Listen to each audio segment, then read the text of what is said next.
Let's talk about organizational alignment.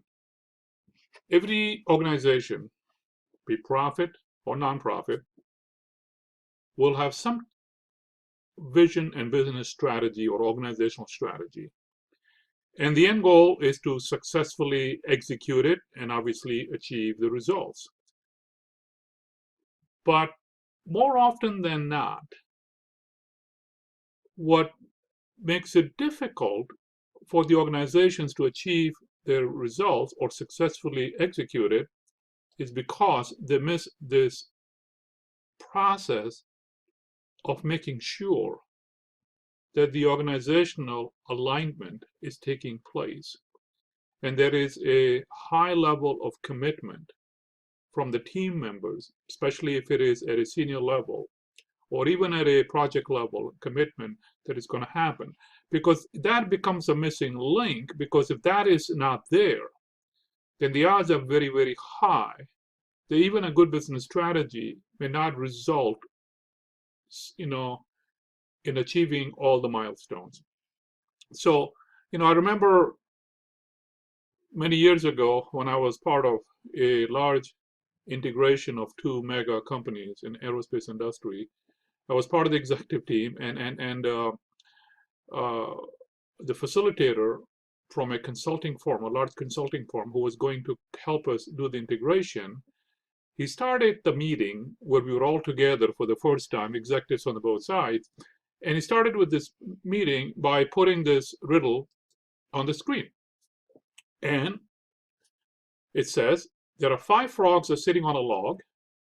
4 decide to jump off. How many are left? Now, all of us in the meeting obviously knew that this is either a trick question or it's not as obvious as if there are 4, subtract from 5, there is 1 left. And the answer of this riddle is 5 are still left on the log. And the whole concept or the real message is that deciding and doing are not the same thing.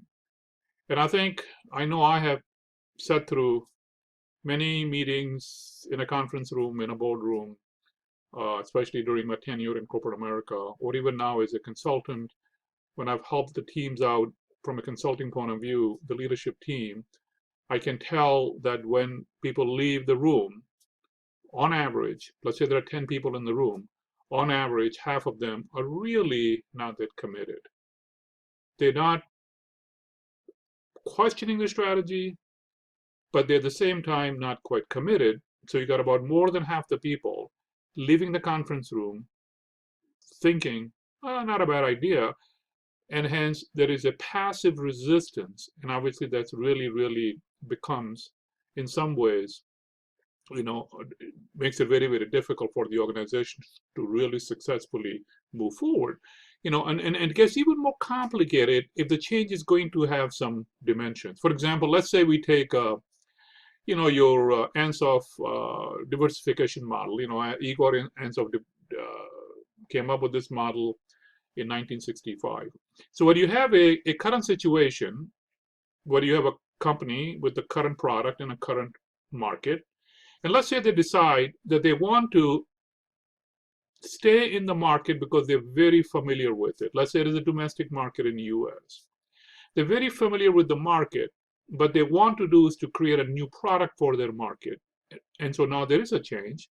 The team needs to be aligned. What type of technology will we need? How will we produce it? How will we launch it, right?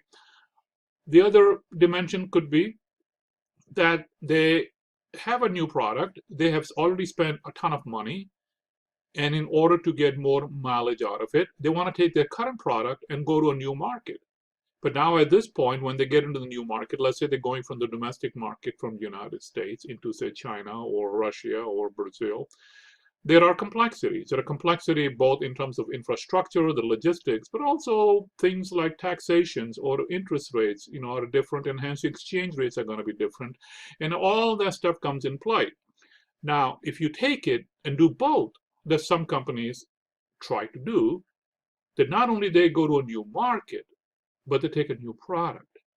And I guess you can see that if the organization process does not include how to align your organization, a very, very good strategy of taking a new product into a new market or a current product into a different market or doing both will become very, very difficult. And hence, the alignment piece, the thinking part of how to do that becomes really, really important for the leadership team.